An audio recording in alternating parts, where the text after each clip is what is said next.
আপনারা যারা শুধু ভাবেন আল্লাহ লাগবে না, নামাজ লাগবে না, রোজা লাগবে না, হুজুরদের কথা শোনা লাগবে না, হালাল হারাম লাগবে না, আল্লাহর কসম হারামের টাকা দিয়ে আপনি যাই রোজগার করেন হালাল ভাবে, একেবারে এই কোরআন ধরে বললাম রব্বে কাবার কসম, এই কোরআনের মালিকের কসম, হালাল ভাবে তাই আপনার কাছে আসতো। তাহলে যত লোক হারাম লেনদেন করে, যত লোক হারাম রোজগার করে, সবার আয় সমান হয় না। কেন হয় না? সুদখোর তো তেও, কিন্তু একই দুই সুদখোর, একজন কোটিপতি হয়ে গেছে, আরেক সুদখোর এখনো লাখ টাকাও মিলাইতে পারছে না। এরকম কা হারাম খাইলেই যে লাভ হয়, তো সব হারাম করে কি হয়ে যেত?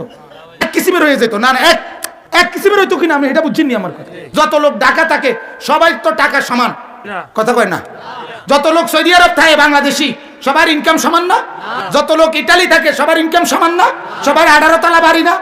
কিন্তু 18 তলা বাড়ি ওলাও তো আছে, আবার টিনের ঘর সনের ঘর ওলাও তো আছে। এরুমকা ইটালি থেকে দুইজনের, এরুমকা ঢাকা থেকে দুইজনের, এমন কেন?